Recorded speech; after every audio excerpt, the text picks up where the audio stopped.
no friend, no family, no one. I just thank God actually, like I could communicate. Imagine like I'm coming from Africa, I have my own African language. The people they are talking, I can't communicate. You see that challenge? I didn't have to face that. So that was much better for me as well.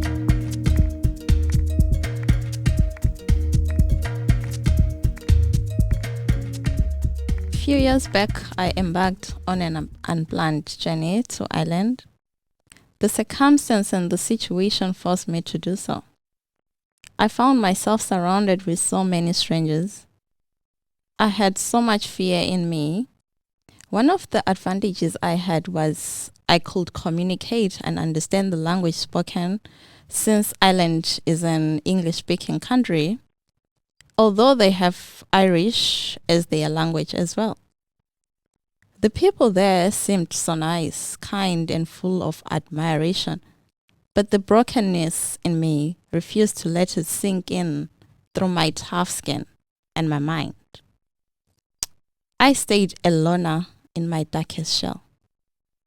I was hoping to explode from it, but it couldn't even crack a bit because I was so scared and terrified by my surroundings. My surroundings became invisible in my heart, my soul, but clear only through my eyes. I refused to open up the gates of my heart to anyone. But one thing that I always did was to carry my smile with me, no matter the situation, nor the circumstance. The smile that was adored and admired by many. You could hear someone say, "You have a lovely smile. You have lovely teeth." That compliment became a song in my ears. During my continued stay there in Ireland, I have seen better days. I have met my worst days. Being far away from home is one of the most unbearable ones.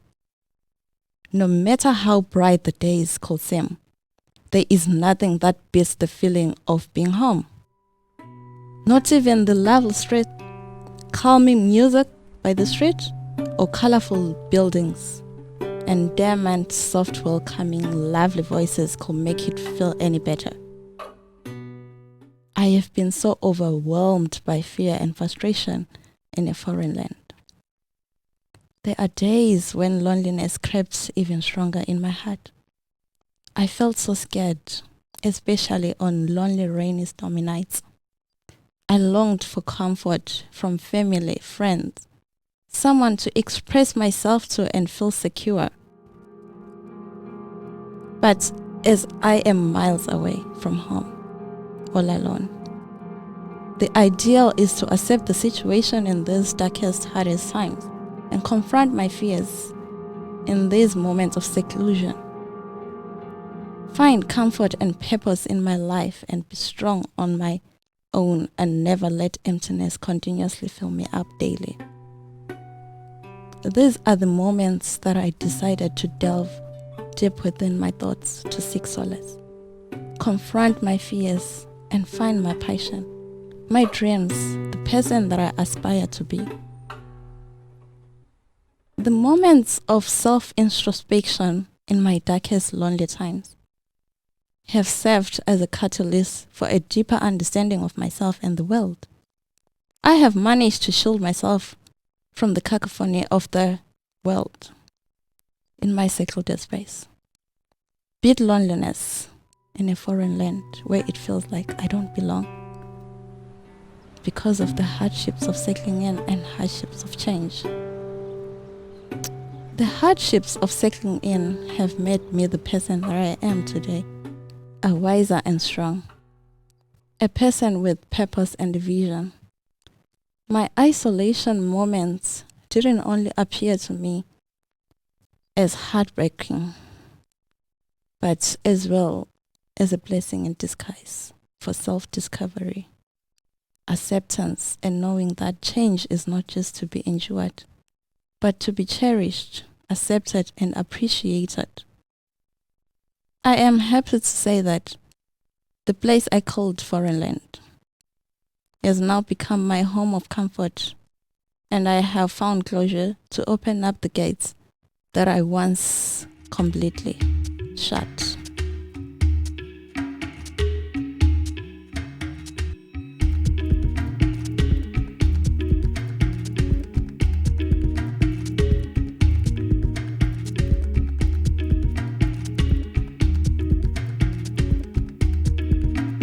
My piece is about how I left my country in Africa, coming to Ireland unplanned. I had to leave immediately. So during that time when I came in Ireland, it was a bit of a challenge for me then, coming into a country that I have never been, the west part of it in Europe. So I was scared, and I couldn't trust anyone as well. So I always found it so difficult to be here settling in when I got to Ireland. I faced so many challenges, honestly, that I felt so lonely. I just felt a bit I was living I was in the world, but then I didn't see myself as part of the world. Then I was just in my own inner space, so isolated. Even though the people my surrounding area, the people seemed so nice and all that, but then in me, the way I was feeling so broken and all those kind of things, I was finding it so hard to see the way they are trying to be there to accommodate me. I felt no, but I guess it was my trust issues as well, So and I wasn't even confident enough during that time. So it took me time to be able to open up to the world, and for me to eventually feel comfortable with the people around me, to get over that inner pain that I was holding on to. The thoughts, they just continuously keep on haunting you. You are overthinking. So it was just too much for me at that time, honestly, at that age. But maturity as well comes in here. As I matured, that's when I get to understand things better as well. So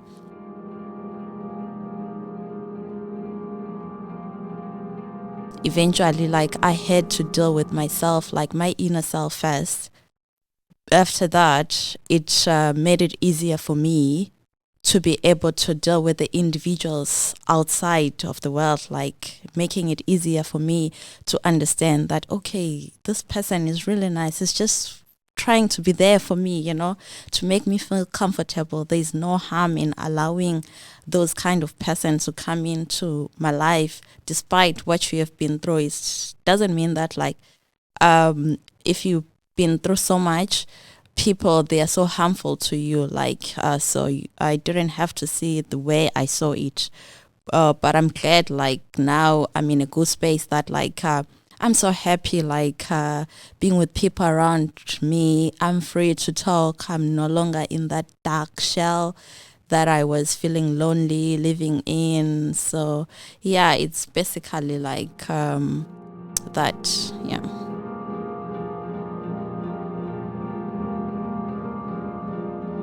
You still have to, there's still some kind of information that I still can't share, but the fact that that person is there for me, the legal that we share, it makes a huge difference. If you don't have your family here, you just need someone to talk to with the life in general, how it is, your way forward with life as well. While you are here in a new place, you need to know how things are done.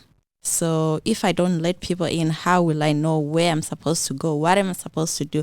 It even makes me more worse to be in a level of like being depressed and in a level of being like that kind of loneliness. It makes my life miserable at that moment. So yeah.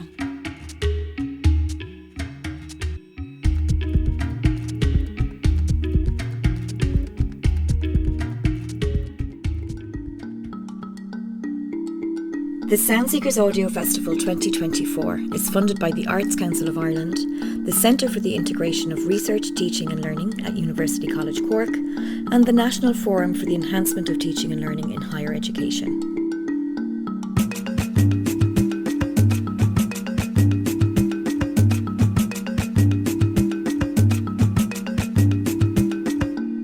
All music used in the production of these programmes are from open-sourced artists. Go to www.thesoundseekers.com for individual artist credit.